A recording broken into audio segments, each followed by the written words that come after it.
Hi everyone, thank you for joining the Fight with Teddy Atlas. I'm Teddy Atlas III, joined by International Boxing Hall of Famer, legend, my main man, Teddy Atlas. How you doing, bud? My man. I love that movie. What was it? Training Day. American. No. Yeah. But American Gangster, the one I'm thinking about. Denzel Washington. So many great ones with him, but it's hard to even know where to start. I mean, Man on Fire, one of my favorite movies of all time. Gets me emotional, but it's he's got so many great ones, so many great hits.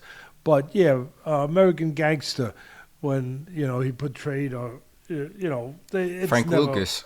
yeah, it's never exactly to life, but Frank Lucas, one of the kingpins in Harlem, that was unfortunately back in the day selling dope up there with Nicky Barnes, and but it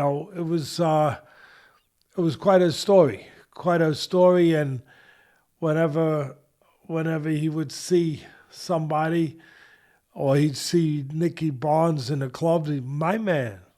It's just my man. Makes me think of my man Brian Adams too. I don't know if he watches our podcast. He should be.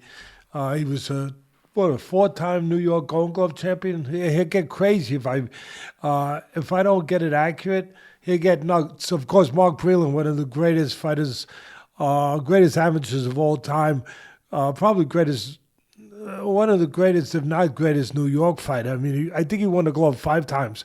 New York gloves. He won the Olympics too. Brian Adams won the gloves either 4 or 5 times. He's a friend of me and my sons, and for many, many years. So Brian, you better be watching this thing. Anyway, everything's good. The grandkids, thank God, it all starts with the kids. It all starts with family. We're fortunate, you get reminded. You get reminded how fortunate you are to have family. You really do. Our foundation was asked to pay for a funeral last week for somebody that had no family, that had no ability to be buried, and it really does crash home real quick. You try never to take these things for granted, family, friends, and how fortunate you are with your health and with such things. But every once in a while, a reminder does crash at your door. Just that request to pay for the funeral, I was like, how fortunate are we that we have family? This poor guy had nobody to be there for him, at that point in his life. So it's a reminder. And with that, just how blessed that the grandkids are better. They were sick for over a week. This is the one time I'm glad you're in Vegas, that you were away from it. Otherwise, it kills me that you're in Vegas, and it kills all of us. And our grandkids, they're always like saying, where's little Teddy? Little Joseph says, where's little Teddy? When he's with me, I feel like I have a brother. So, but I'm glad that they were away from catching the flu, the terrible flu that was around. A lot of people have had it. I hope everybody gets better. Whoever has it out there, it's no joke, because thank God the grandkids got over it. But like beautiful grandkids that they are, they gave it to Papa. Because that's what you do when you have beautiful grandchildren. They share everything with you. And so the last week I'm very blessed again, very fortunate to have a good family, have a good wife that was taking care of me because I was not able to do much. I was pretty sick in bed for the most part, but feeling better now. Just have this vertigo that I had an ear infection to go with the flu and some bronchitis, and I'm good. I'm fine, obviously. And if I wasn't, I'd still be here doing what I got to do, because that's what we do. You find a way. But the vertical, man, it's already enough. I mean, now in a way, it's a good thing, because now when people say, What are you, dizzy when you make a claim like that, or when you pick a fight like that? What did you get hit? Yeah, I'm dizzy. Yeah, I feel like I got hit. Yeah, I have an excuse. I ain't right. Yeah, man, I'm not right. I'm not right, man. I'm feeling a little dizzy. But anyway, I laid down a little while before we started, and the room started spinning. I was like, whoa, got to control this. Open your eyes, say no more room moving, bang, stops. Mind control. Mind control, baby.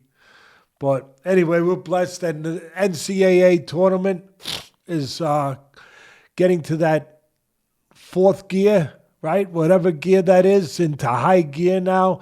It's to the Elite Eight, and you got 2 more teams to make the Final Four today, I believe. Today's Sunday, of course. We do it on Sunday. It goes up on Monday. So what an upset. I mean, again, with the theme I was saying before, the hips keep coming, the hits keep coming. I was talking about Denzel Washington, right?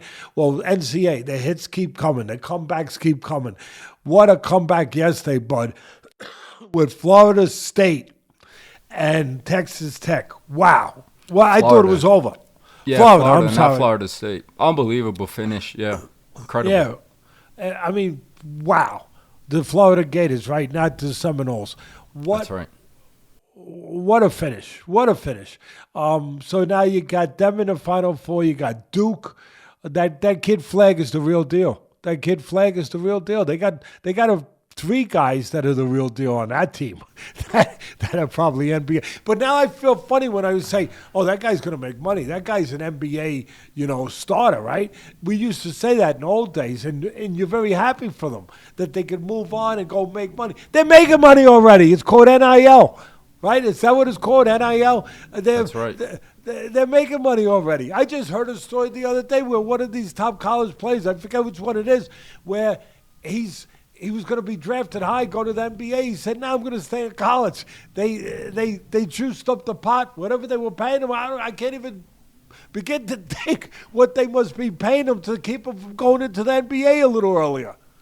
I mean, yeah, it's incredible. It really is, and it's changed the game and changed the landscape. But amazing tournament so far. And besides Flag, you said, looks like an unbelievable player. The kids deserve to get paid. Don't get me wrong. Go ahead, keep going, bud. I'm sorry. No, the kid on Florida looks unbelievable. He looks like Steph Curry, Clayton. His shooting and what he did towards that end of the game. But, yeah, what a time of the year. March Madness living up to it again. He reminds me of the great cut man, Ed Aliano. We'll do that someday, people. We'll do great cut men someday, okay? Yeah, we'll do that too. The great cut man, Ed Aliano, the great Mickey Duff, the great promoter, one day asked me, "Teddy, I need a cut man. Get me a cut man." He was coming in from England for a big fight. I believe it or not, I think it might have been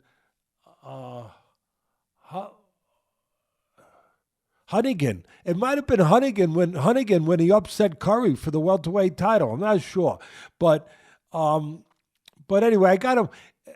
But there was a fight before that fight. He used him. It was for a different fight. Anyway, Mickey had just come in. He said, "Teddy, give me a comment." I said, "I got him." Eddie Aliano. God bless him. He's gone now. Well, boy, he was good. Man, he was good. And Mickey Duff, you know how he had his way of saying things. When it was all, he called me up. I said, "You happy, Mickey?" He said, "Happy." He said, "This guy pisses ice cubes." Hey, so that's what I wanted to say about the guy you were just saying about with Florida. The kid that you just talked about that reminds you of Seth Curry. He's as cool as a cucumber. He pisses ice cubes, like they would say him. Mickey Duff would say in the boxing fraternity or the boxing business. But, yeah, he's so cool under pressure. And that's what it's all about. I mean, that really is what it's all about. It's all about performing under pressure. Yeah, they're all talented. Who can perform under pressure? When the light starts to flicker a little bit and some doubt starts to seep in. Who can step up and say, "No, this is my time"? So, I'll finish with UConn. UConn couldn't quite get there. They won their first game against Oklahoma. They lost to Florida. They were winning late in the game, and then Florida came back and won the game down the stretch. But UConn, everyone knows that's my team. I had talked to them the last 3 years. They had won back-to-back NCAA titles with their great coach. All their coaches are great. Dan Hurley. One of their coaches is the son of Bill Murray, the great actor and comedian. A lot of people don't know that. But they have great coaches. They got great kids, great character. Danny goes after the character as much as he does the talent. You can see that with some of these other teams too, that there's character there. There is. You can see it as much as you can see it in the interviews afterwards, the way they get around their coach, the way they get around each other. You really see they're good kids. They really are, and you want to cheer for them. But UConn gave it all they could. The cards was just not in the deck this year for them. They weren't quite, deep enough maybe. The other teams had really stacked up as far as talent. There was so many more teams that were so comparable with talent. They just couldn't quite get there, but they gave it a hell of a try. Yeah, they did. And they'll be back next year. So we'll see how the rest of March Madness plays out, and we'll get into the boxing and fight talk from this week. A lot of boxing events across the country, across the world. We'll start off from Las Vegas, Nevada. It was a top-ranked show on ESPN. Before we get into the main event, which was the ladies with Mikaela Meyer and Sandy Ryan, I do want to talk about some of the young prospects that were on the undercard. We'll start off with Emiliano Vargas. Didn't take him too much time. Second round KO against journeyman Giovanni Gonzalez. Emiliano Vargas now 13-0, son of Fernando Vargas, only 20 years old. What do you think of him? He looks good. I mean, look, he knocked out a guy who was knocked out 3 times prior, right? So Gonzalez has now been knocked out 4 times. So they had the right guy in front of them, I think, to showcase their talent. To look good. Talking about basketball highlights, on ESPN you see the highlight reels, right? You see them where they get the dunk, the poster, whatever they call it nowadays. But all the players are talking about, I want to get on that highlight reel. Well, this was the highlight reel for Vargas, to be honest with you, against Gonzalez. He got that kind of knockout where he's got a guy in Gonzalez who, was right there, to get the job done with, to look that way with. I like about Vargas his eyes. He looks like he sees things well. His technique is good. He's got talent. He's got good, quick hands. He throws nice, snappy punches, puts them together. He sees where the openings are and what combination. He's got a good cerebralness to him that I saw where he not only knows how to throw combinations, but he knows which ones to throw at that time. Like he's selective. He looked at the landscape, saw which combination made most sense, and he snapped it off. And that shows me something. Shows me he's thinking. He shows me he's calm in an uncommon environment. He's got good vision. It showed me all those things. And it was a little too easy. Let's see now with a less cooperative opponent. Let's see that. But as far as the highlights, he gave you the highlights. It does make you want to say, okay, let's see how good the kid really is now. Let's take a little bit more of a look. It almost looked like it was a movie choreograph at the end there. Like he caught the guy stood there right there, stunned. Okay, all right, freeze, hold. Okay, wait, retake. Okay, get camera, left camera in play, get the rear camera. Okay, go, shoot, go. And then they finished the scene. It almost looked like that. But anyway, he's got talent. Yeah, he's got the Hollywood looks to go with the skills. So we'll see what's next for the 20-year-old as he climbs up the 140-pound rankings. That'll take us to another top prospect. Featherweight division, number 1 ranked Bruce Carrington kid that you've known for quite some time now, since he was a little boy. He was fighting out of your foundation's gym, our foundation gym, the Dr. Atlas Cops and Kids Foundation. And another one that didn't take long, only 3 rounds, was able to knock out Enrique Vivas. This was a WBC title eliminator. Bruce Carrington with the win is now the number 1 ranked mandatory to fight for the title in his next bout versus Stephen Fulton. What do you think of his performance? What do you think of his prospects moving forward for a potential championship fight? Yeah, again, a well-chosen opponent again. I know somebody said he never been stopped before, but who had he fought that he would be stopped before? I don't know. I mean, you got to add that to it too. But look, at the end of the day, he looked good. He looked sensational. I mean, he got that knockout reel. He got that. He had the moments that tell you, hey, this guy's got ability. I want to keep watching him. But he had a guy who was game, a guy who was trying, a guy who was coming. Vivas was very game, very aggressive, recklessly aggressive, very squared up. I noticed things like that right away. His feet were so square. My God, when a guy's square like that, you can't miss the guy. It's like hitting a box. You ever try to hit a box? A box has got, it's a box. You know what I mean? It's a box. There's a lot of surf. Boom, here. It's a box. It's not a triangle. It's a box. So you got a guy who's coming in square like that. You're going to hit him. He hit Carrington. Carrington's going to have to improve in that area and take that serious, even though it didn't affect him. But he got hit a couple right hands. He closed the gap. He was able to get close enough to Carrington and touch Carrington. If I'm the trainer, I'm saying, hey, we're correcting that. Forget about the win. I know we got the win. Let's stop. We know that already. What did we do wrong? What do we got to do better? If this guy could touch you, someone else could touch you. I don't want to hear, I let him. No. No. Or maybe I was just feeling him out. Whatever.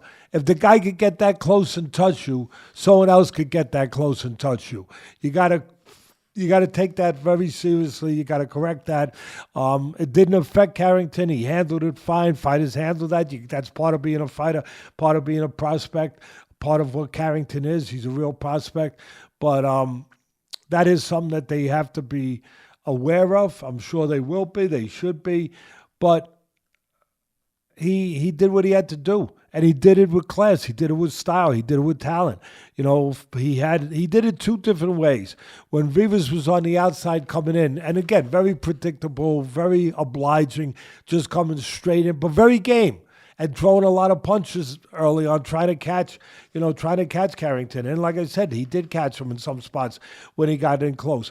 But Carrington showed the ability to sharpshoot him on the outside when there was space. When there was a little space and Vivas was coming in, he sharpshoot him with nice combination, nice uppercut, really nice, clean, laser-type punches when there was a little space. I loved it. And then when there was no space on the inside, he caught him again with little short shots in between his punches.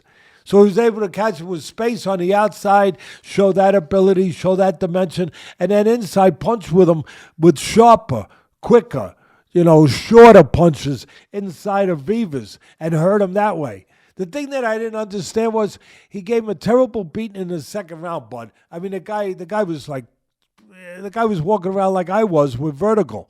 You know what I mean? He was walking around in circles in the ring. I mean, the referee looked like he was going to stop it. I thought he should have stopped it, but it was very close to stop it. Very game guy, Vivas. But I thought maybe the corner might stop it. I mean, he took really a lot of shots. And then he don't stop it. And then the second round, he takes a few shots. Now, the damage was done already. Don't get me wrong. He was already hurt, and the ref did the right thing. But now he takes a few shots, the ref steps right in and stops it. I think, come on, stop it. Stop it in the second round. Don't wait until he gets to the third when he's taking that kind of punishment, and it's doing having that kind of effect on him because he was still dazed in the third round. He was still dazed. He didn't get hit as many in the third round. He didn't need to. And he stopped it right away. Anyway, he stopped it. That's the main thing. He didn't get hurt. Carrington looked good. Yeah, impressive performance by Carrington. And we'll see what's next. Like we said, now the mandatory for Stephen Fulton's belt. Maybe he goes across the pond, takes a shot at Nick Ball. We shall see. But two impressive performances by those young prospects, which will lead us to the co-feature of the night. We had Brian Norman versus Derek Cuevas. Norman, 147-pound welterweight champion, won the interim belt his last bout. This fight was supposed to originally happen in November. It was pushed back to last night because Norman had hand surgery. And this was the first fight for Cuevas since December of 2023. So he has almost a 2-year layoff, and he gets to fight for the world title in his first fight back. Didn't work out for him. Norman, probably the first exposure maybe for a lot of people out there watching him. Extremely impressive. A lot of power. Landed a big left hook in the second round. Hurt his opponent, and then he finished things in the third round. What'd you think of the fight? What'd you think of Norman? I think Norman's a star. I mean, he's going to be a star. He's, 27-0 now? How many knockouts? He's 27-0 with 20 knockouts. Yeah, 24 years old, as you said, Bud. Politics of boxing, you can't figure out. A guy's off 2 years, then he fights for the world title, interim title. But still, too many titles. First of all, that's the first thing I got to say, okay? And I say that even when I don't have vertical. I mean, if I didn't have vertical, these titles would give me vertical. It's like, you know what I mean? Too many things moving around. Come on, we don't need that many titles. God. Oh, anyway, Norman looks good. Norman, I think he's a dangerous guy. He's a guy, he doesn't waste anything. He's cold and collected. Like I said earlier, cool, calm, and collected. He's a good puncher. He's a precise puncher, an accurate puncher. He likes to counterpunch. He's smart. Like I said, he's technically really sound. He controls range real well. He sets up that left hook counter by taking a little step back, bang. Real quick. Gets in there real quick. The way he scored the knockout was he countered the jab. He countered Cuevas' jab with the left hook, to hurt him, and then the right hand. But he can close the gap quick on you. I saw that. He steps out, counter left hook, and then there was another spot where he closed the gap and landed the left hook. So he's got quick feet to go with the quick hands, and he's got the power. But he's got the sneaky power, the kind of power that you don't see it coming. He hits you with the kind of punches that are the most dangerous punches that just get on you before you know they're on you. They come out of the night. They just explode with that kind of impact and velocity.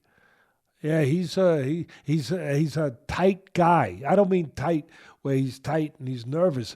I mean where nothing, like I said earlier, is shown. There's no telegraphing.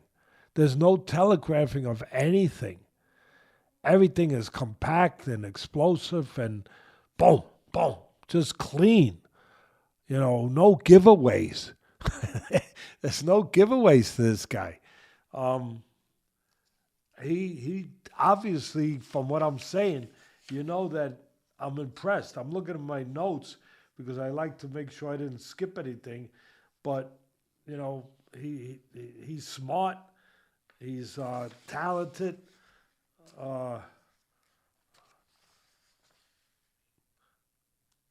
Trying to see how he finished it off in the third round. He was looking for that spot. He looks for spots. He wanted that counter left hook on the step back. He was looking for that, and then he takes whatever's given him.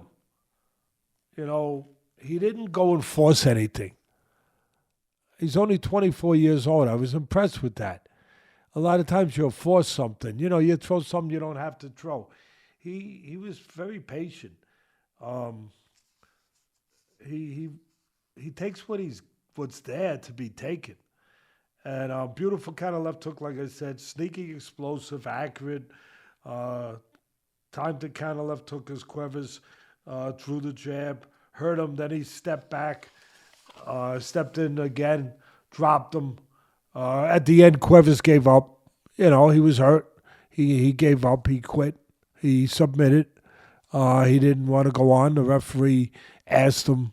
I don't know if he said no or he just didn't answer the ref. But Yeah, he didn't answer. Yeah. Which was the answer. He had enough. That is, 100%. So, short explosive left hook after Cuevas jab, like I said, and then the right hand afterwards set up the left hook. He used the right hand to set up the left hook in another spot after he hurt him initially. He's a very solid, dangerous fighter. Great timing. Looks like he's got everything you need to be around to be successful. Yeah, really impressive performance by Brian Norman Jr. Like you said, how poised he was, the power, exceptional performance. I'm excited to see what's next for him. And yeah, too many belts in that division. But in 2 weeks from now, we do have a unification bout, and that is Enos and Stanionis. So maybe we'll get some more clarity and some less champions in that division. But anyway, congratulations again to Brian Norman. And that will take us to the main event from Las Vegas, Nevada at the Fontainebleau with the ladies. We had a rematch. Sandy Ryan and Mikaela Mayer fighting for Mayer's belt, which Mayer won in the last match versus Ryan. A lot of bad blood in this fight, right? The first fight, Ryan on the way to the arena had paint dropped all over her when she was leaving her hotel. She alleges and thinks that it was somebody from Mayer's camp. Mayer obviously says that it wasn't, had nothing to do with that, as well as Ryan's new trainer used to train Mikaela Mayer. So there was a lot of bad blood there, a lot going on. Another great fight, very competitive fight, close fight, good action. Mikaela Mayer got off to a quick start. Sandy Ryan came on strong, came on late, but it wasn't enough. In the end, Mayer wins a unanimous decision this time. What'd you think of the decision? What'd you think of Mayer and her performance overall? I think these women give us great fights. Yeah, they do. You know, the ones, boy, these top women, man, like Serrano and Katie Taylor, and you could go on and on.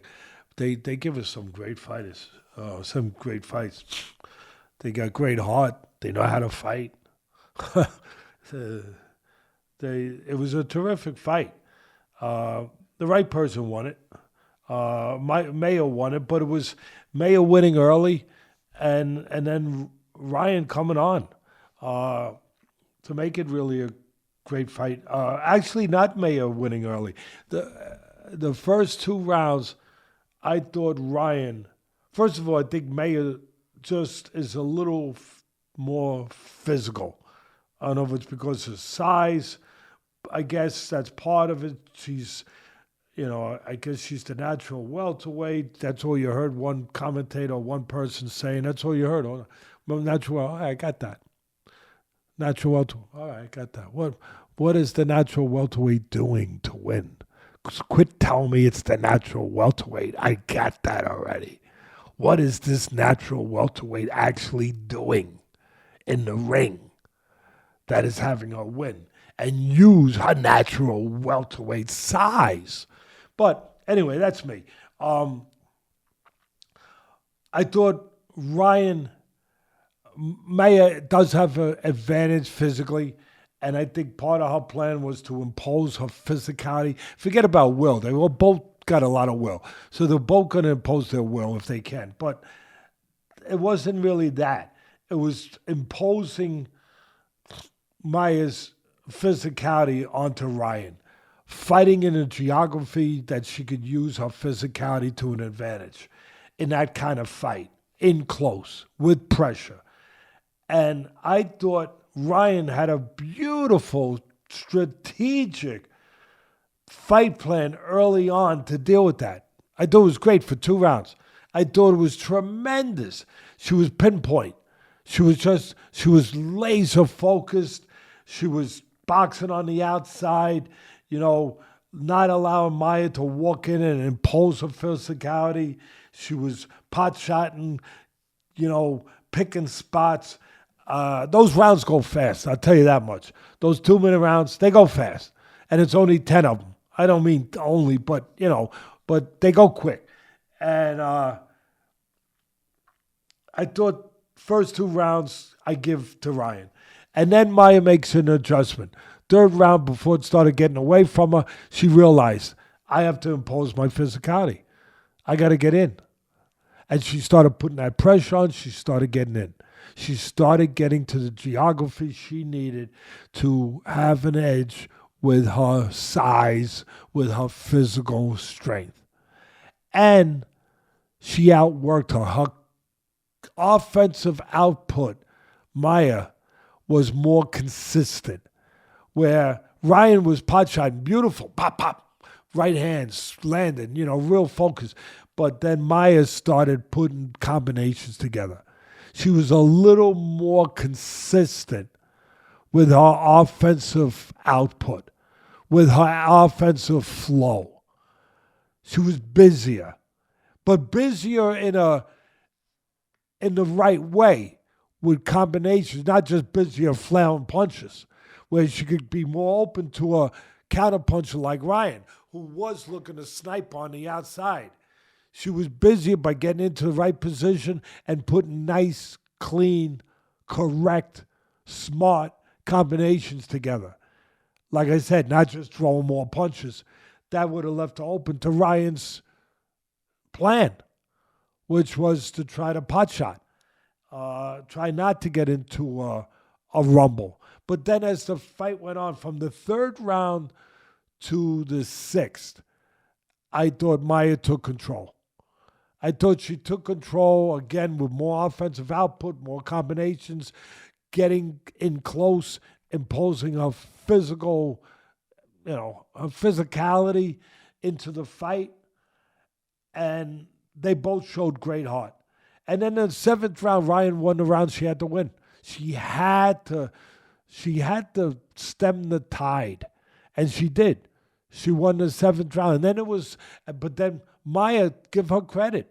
She realized, okay, now I can't let her take the momentum back. She'd come back. And that's what made it a great fight. Then there were ebbs and flows, back and forth. And there were close rounds. There was some close rounds. That one score that was really big, I thought that was too big. I mean, I thought Maya won, don't get me wrong. But the one score... Yeah, 98-92 was a little wide. Yeah, I agree. But like I said, Ryan came on late, started turning it around. But then Maya said, no. I'm not letting you have this. I got the title. I'm keeping the title. And she did. She out-stubborned her.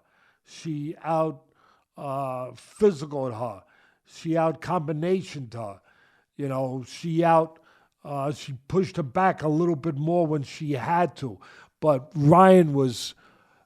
she had her moments late. Like I said, there were rounds where I thought, okay, Ryan's going to run a couple rounds in a row. And then, Ryan's going to run a couple rounds in a row. And then all of a sudden, Maya said, no, I can't let that happen. It was a terrific fight. I thought Ryan won the last round. It was a close round. I thought Ryan probably grabbed the last round.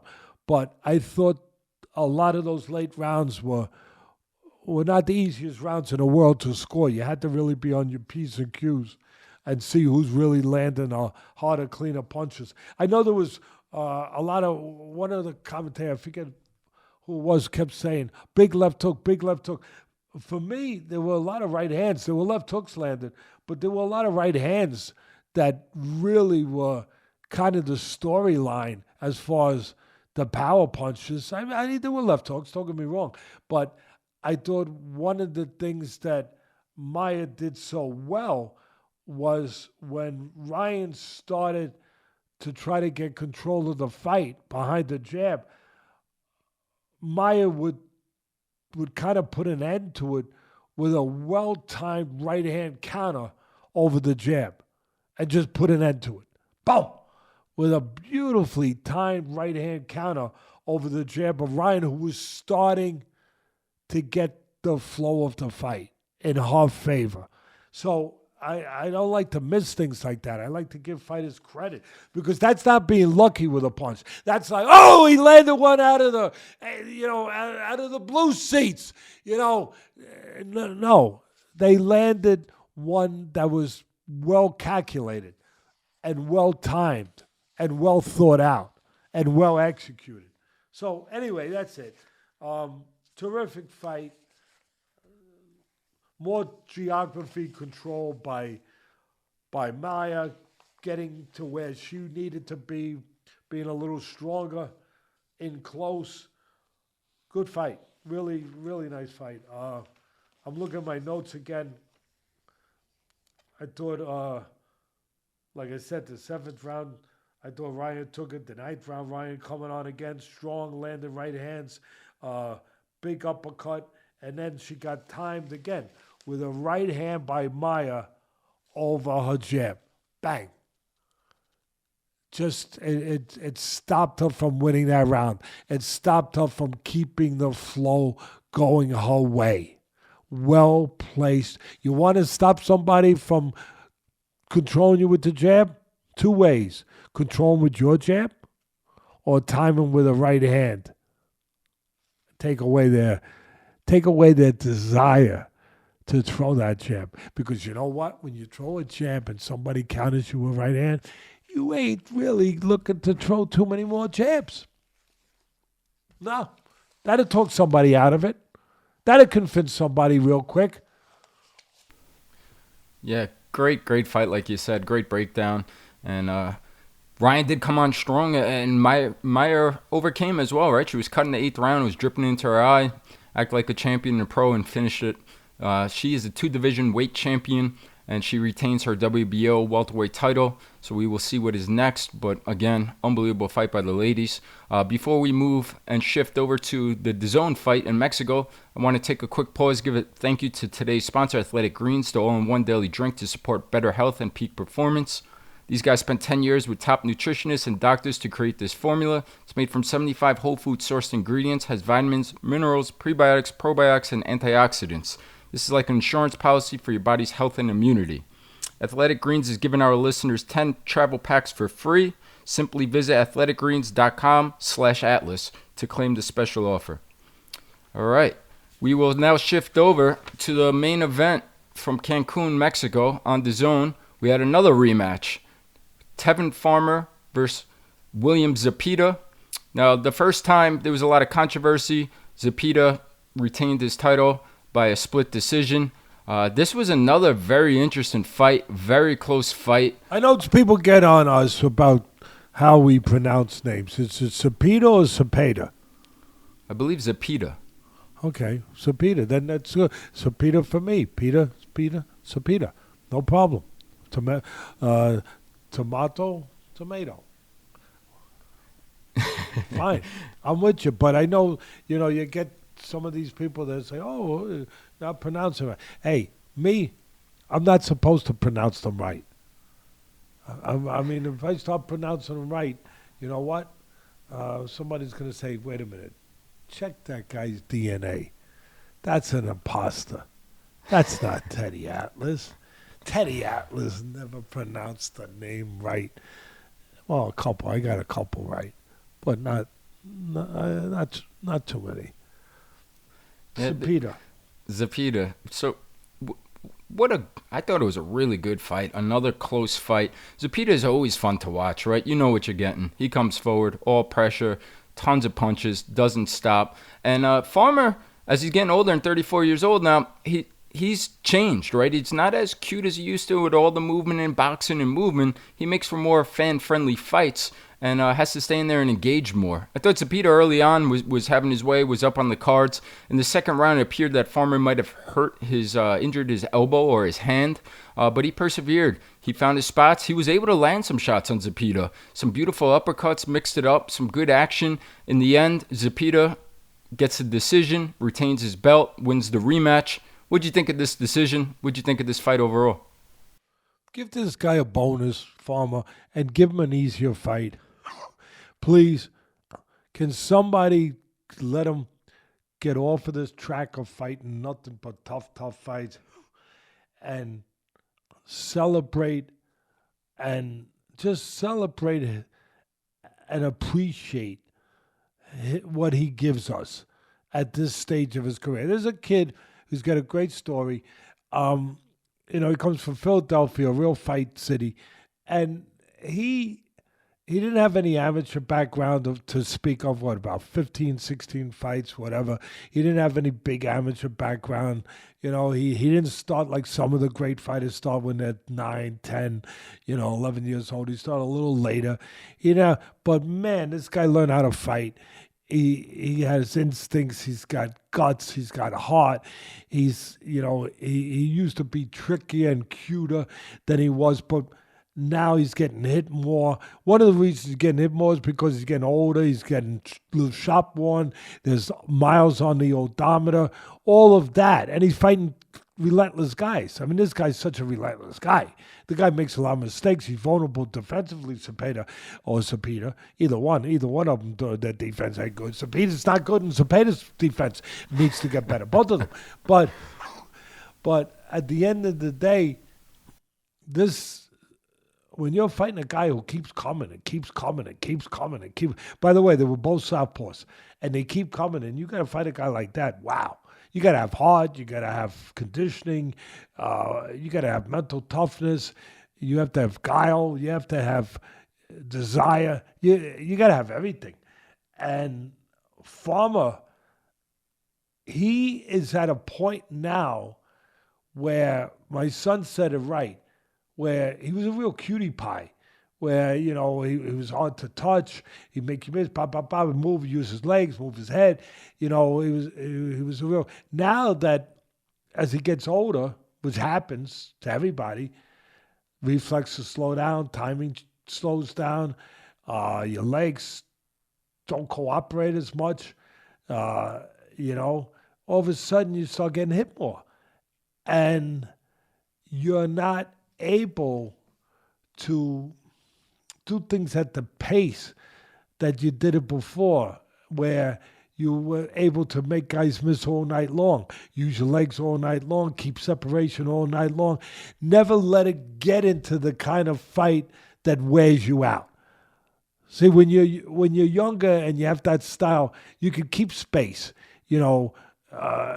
Muhammad Ali, when he came back after the 3.5-year exile from boxing, he came back. He didn't have the legs no more. He couldn't do that. When he was young, he could keep separation, and he could do it for 15 rounds, because back in those days, it was 15-round fights, then later 12-round fights. But he could do it all night long. And Farmer could do that earlier on. And then all of a sudden, you're not able to. So you have to pick your moments. You have to pick your side. You have to be judicious with what you got. You got to be honest with yourself. You got to say, wait, how much I can move enough, maybe a half a round, and then the other half a round, I got to stay there and move my head. I can't use my legs. I can move a quarter of a round, then 3/4 of a round. I got to get on the ropes, and I got to make a miss, and I got to, counter back in between.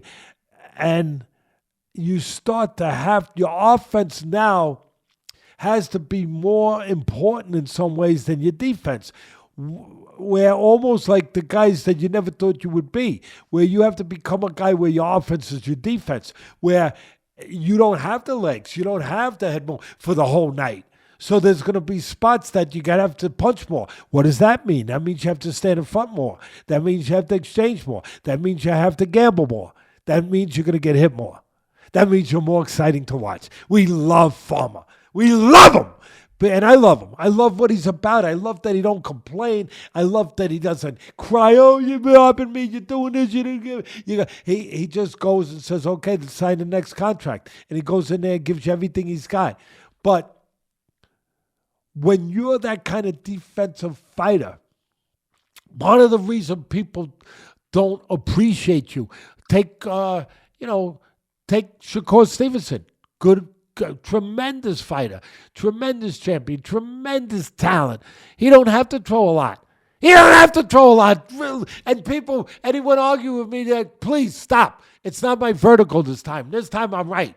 You can't argue with me because people will say, oh, I want to see him throw more. But he don't have to. He will someday. He will. There'll be fights where he will. And I think he will do it. We'll find out. But he don't have to. His defense is so good. you get to this point. The point I'm making is you get to this point where those abilities, they leave you. Now you got to be the guy you never had to be. Now you got to be that offensive guy to keep the guy off you. You have to throw more. And now he throws more. And like I said, he's a TV pleasing, fan friendly fighter now.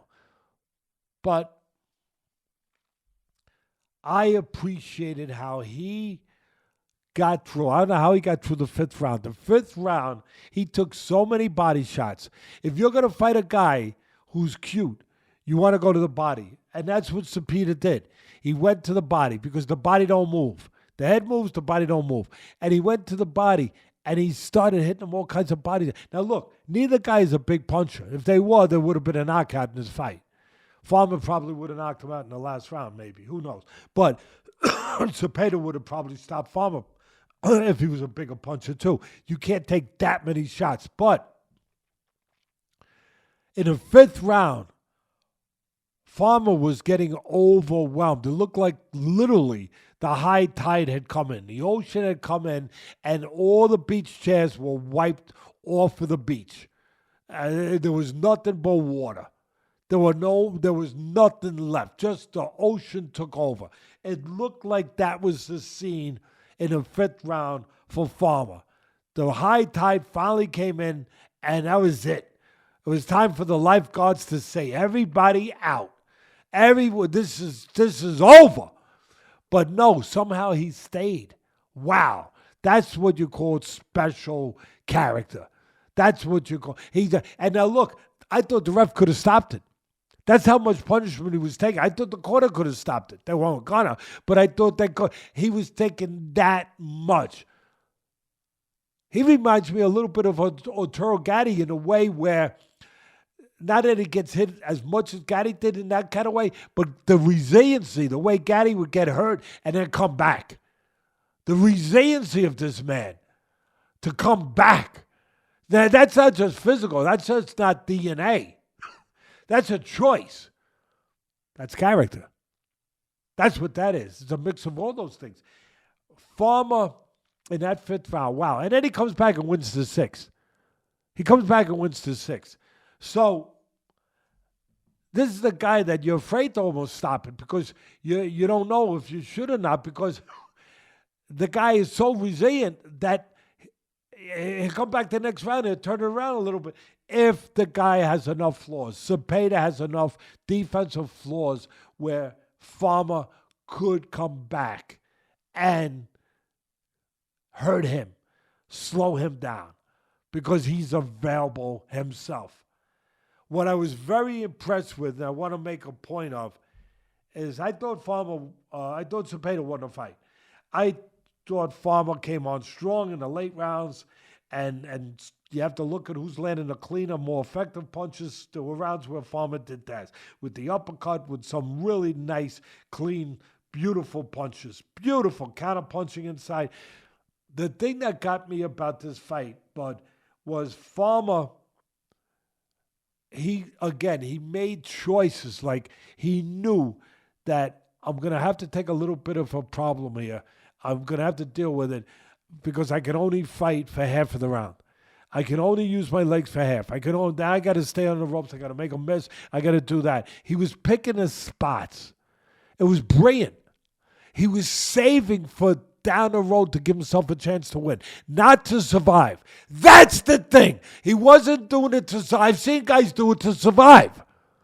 He was doing it to give himself a chance to win down the stretch. And he did in the last round. He saved enough, just enough. And I was like, wait a minute. Am I seeing things? Am I giving him too much credit? Is Farmer really that brilliant? Is he that special that he actually saved a little here, a little there, a little here, a little there, so he could make a run in the 12th? And at the end of the day, I've been in the boxing 50 years. You know what? I made a decision. Yeah, he did. Yeah, this son of a gun, he did. My hat's off to you, Mr. Farmer. He did. In that last round, he had enough left to make a run and to have a chance to knock out Zepeda and win Zepeda, whatever the frick, and win the fight. He came this close. Just not a good enough puncher and just not quite enough left. But he gave himself a chance. That's what it's all about. He gave himself, and he thought it out. He planned it out. He figured it out. Wow. It wasn't just, boom, boom, boom. I know it was that. I get it. But it was also something more than that. We have to appreciate that.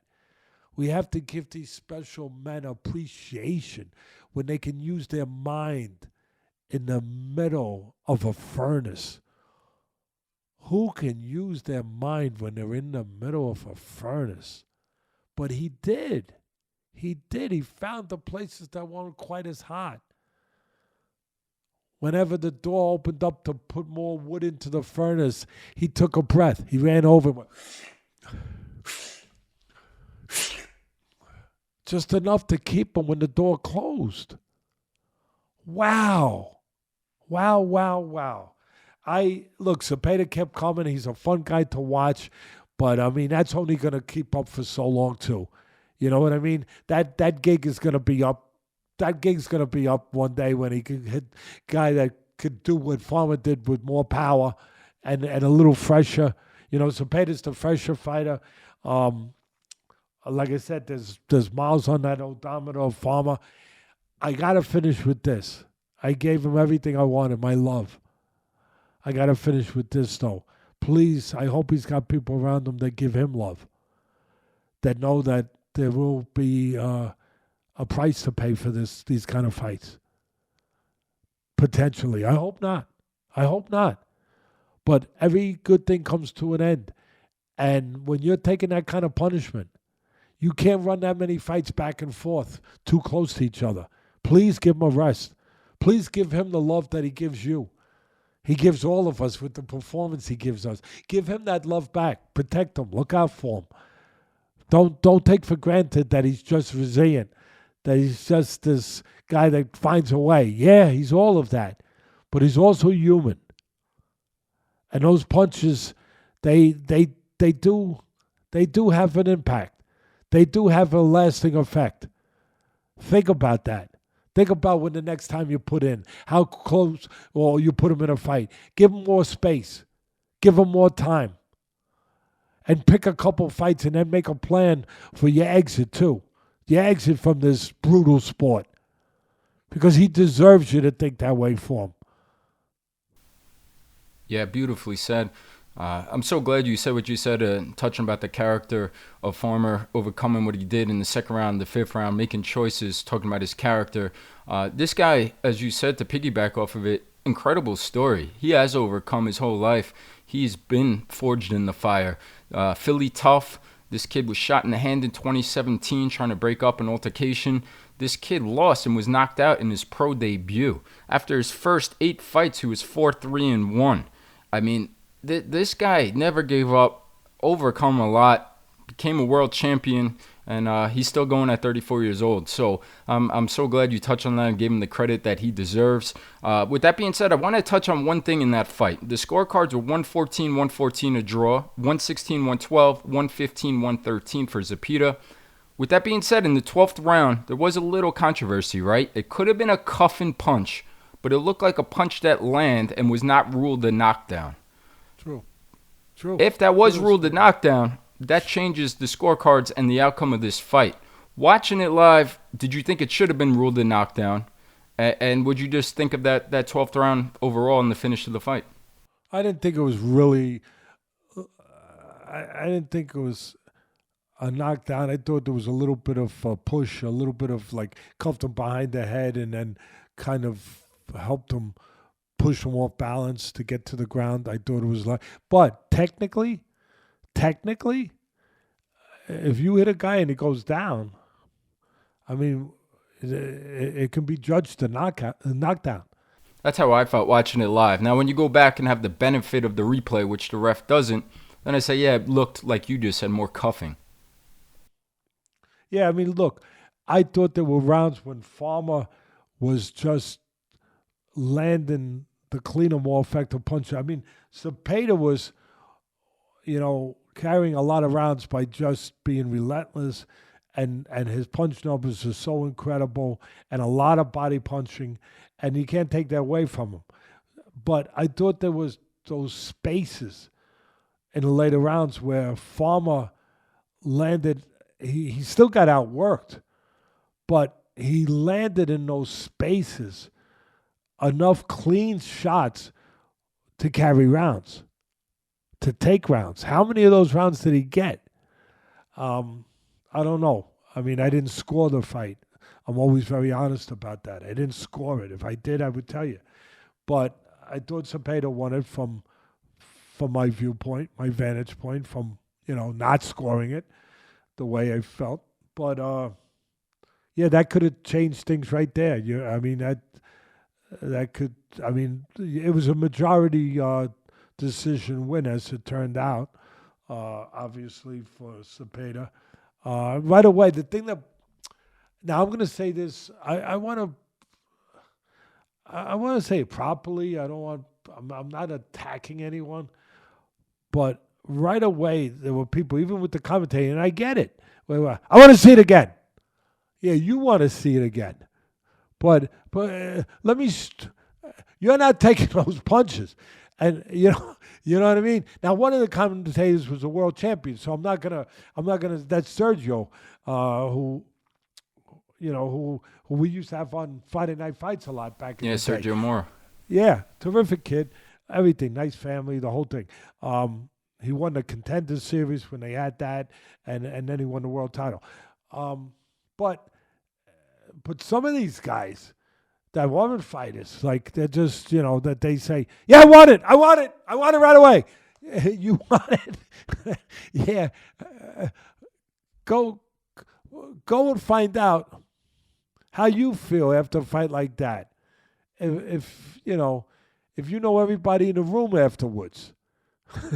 if 10 minutes after the fight, you can identify who's in the room. And if you can't, maybe you should think twice about being so quick to cheerlead for a fight. That, yeah, I get the reason. It was a great fight. But think about the other part of it. What that fight did to the guy who fought it. That has to be dealt with. That has to be respected. That has to be appreciated. That has to be understood. Yeah, we'll see if we get the trilogy. But Zepeda retains the lightweight interim title, WBC belt. And I can't help but think what you touched on before. Watching Farmer lift his head up with some of those uppercuts, Farmer only having 8 knockouts, not being a big power puncher like you said. When the speed and the timing of a Shakur Stevenson is hitting Zepeda, what does that look like? It's been about 2 years that Shakur's been the mandatory, and we haven't got that fight. If we don't get the trilogy, maybe we get that one next. So, with that being said, I'd like to see it. It'd be interesting.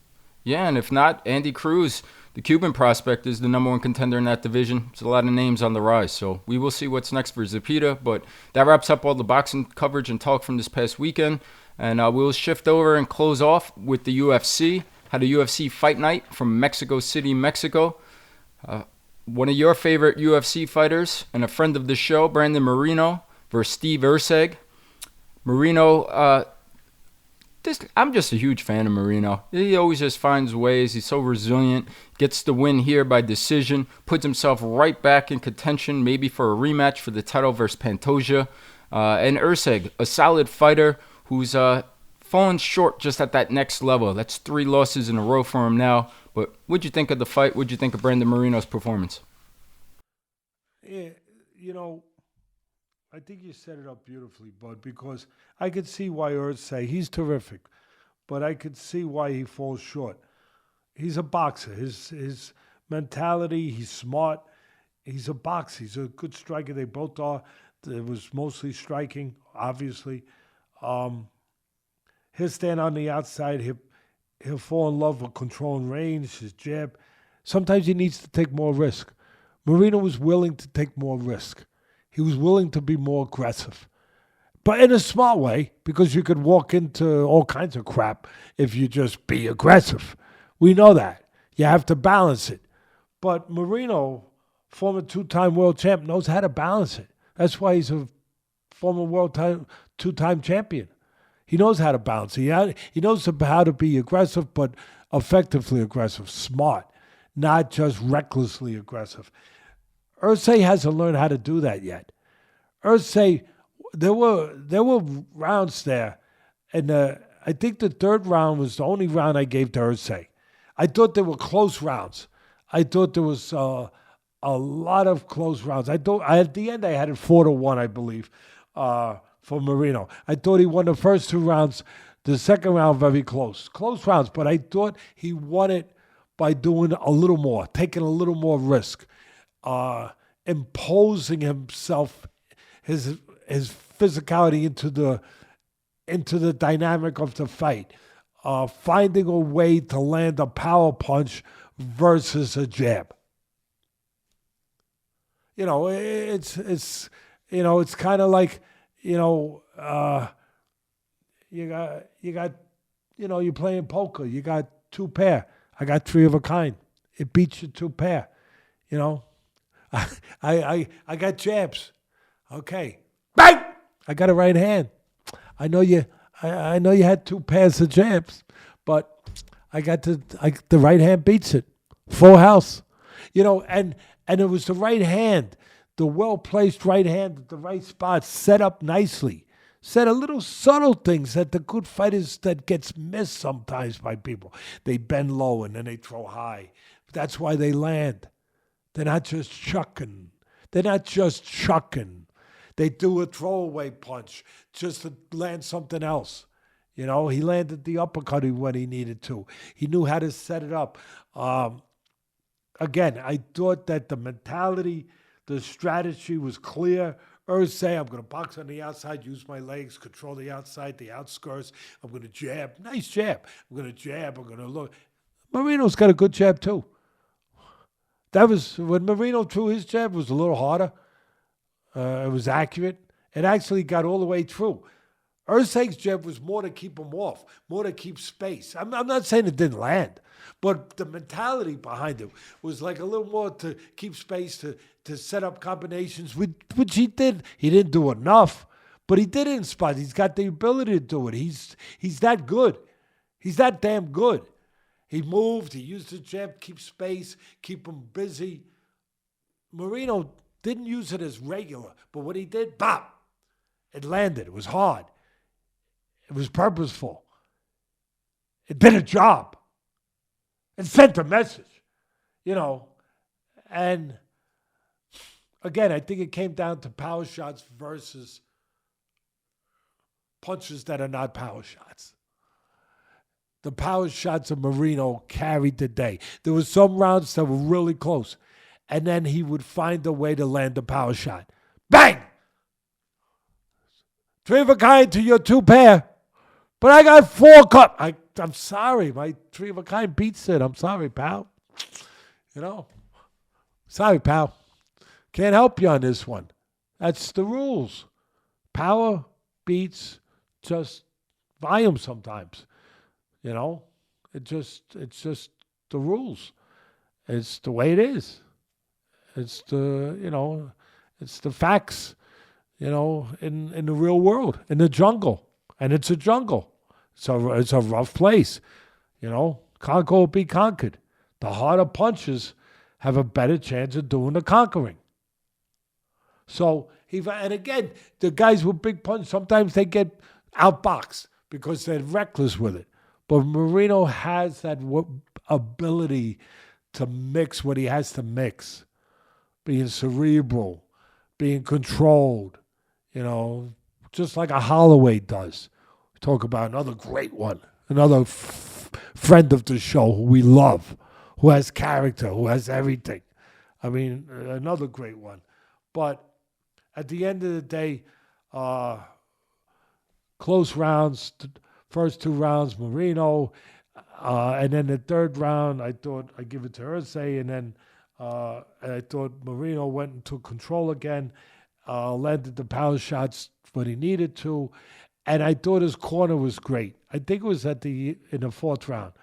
His corner man, I listen to these guys, and I hear so many of them that don't make sense or that don't give you much.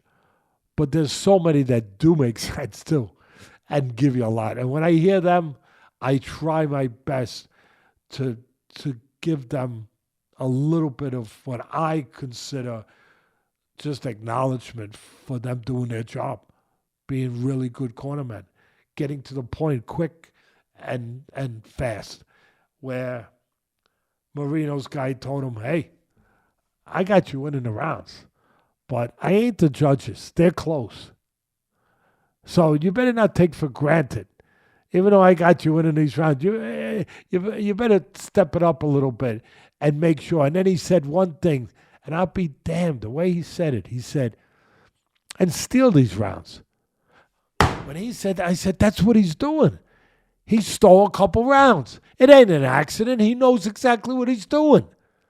He's still, just by landing that power punch at the right time, he stole a close round that you could have gave to the other guy for ring generalship. Jabbing, moving, picking spots, you could. But no, he stole round. He stole it with a takedown late once. He stole it with a big punch late once. He did just what his cornerman said. Steal the rounds. In other words, close the show. Be cognizant. Be cognizant of that. Take nothing for granted. I loved it. I thought it was terrific. At the end of the day, Moreno did what he had to do. Yeah, he did. And I would love to see him get the title shot rematch versus Pantoja next. So congratulations to Moreno. And that finishes up. Great episode of a lot of action, boxing and UFC. Before we sign off, any closing words? I was just looking at my notes from the Erceg. The thing I wanted to say about Erceg is he fought a very solid technical fight. He's very good. I don't want to take anything away from him. He's very good technically. Really very, very technical rounds he fought. Cautiously boxed, cautiously but effectively. And I thought he did that really well in that third round, a round that he had to win because it was 2-0. But then, of course, the counter to that was for Moreno then to make the adjustment, put a little more pressure on, not allow him to just win that kind of cautious fight and do a little bit more to wind up winning the rounds he had to win. So I just want to make sure I also gave credit to Erceg. But as far as, I think it was, I hope the people enjoyed it. My son wants to bring you guys more stuff. As long as you guys answer the bell. Got to answer the bell in this business, guys. If you guys answer the bell and you react to it and you come out and you show us that you're going to be there and you care about it, then we're going to keep doing it. We're going to do live streaming. We're going to do all that stuff. We've done some of it already. And last week we did something that it seemed you guys liked a lot. You reacted to it well. If you keep reacting to it, we'll keep doing more, which was we did our list of greatest heavyweights of all time. And, of course, there's going to be it's going to be people ain't going to be happy. It's subjective. I get it. There are two names. I'm glad you said you want anything else, but there were two names that I did wrestle with in my sleep. Can you believe it? A little bit with that I left off the heavyweight list. But you got to leave somebody off. And those two names were Joe Frazier and Evander Holyfield. I got to be honest. I'm honest when I think I could have been off or wrong, but I stick with it. I stick with it for the reasons I said, and I laid out my argument, and I stand by it. But I wish I could have had Joe Frazier and Holyfield on that list. Do they deserve to be on that? Yes. Oh, you admit you're wrong, Teddy? No. It's subjective. If you think they should be on your list, they deserve to be. They earn their right to be on that list. Damn right. They're that freaking good. Damn right. Those lists or almost impossible. You almost have to do top 20 to not leave somebody out of them. So if you guys want my son, there's a lot of good reaction to it. A lot of people came out to see it. If that keeps up, we're going to keep doing them. We're going to do one this week. I'm not going to tell you what it is. You'll find out. My son will let you know whenever he wants to. But we're going to do another one this week. I told you last week we'll do some that are the greatest fighters in different weight classes. We're going to get around to all the weight classes. And also the greatest fighters from different countries. We'll do that too. And we'll let you know which one we're doing today. We're going to do it. We're going to put it up later this week, I believe. Yeah, later in the week, we will have up the new historic Teddy content, and you guys will then see the topic then. And please keep leaving comments. We saw a lot of good comments of suggestions moving forward, and please continue to do that. Please like, comment, subscribe, and we will be back next week airing on Monday to bring you all the recap of next week's fight action. So see you guys then. Have a good one.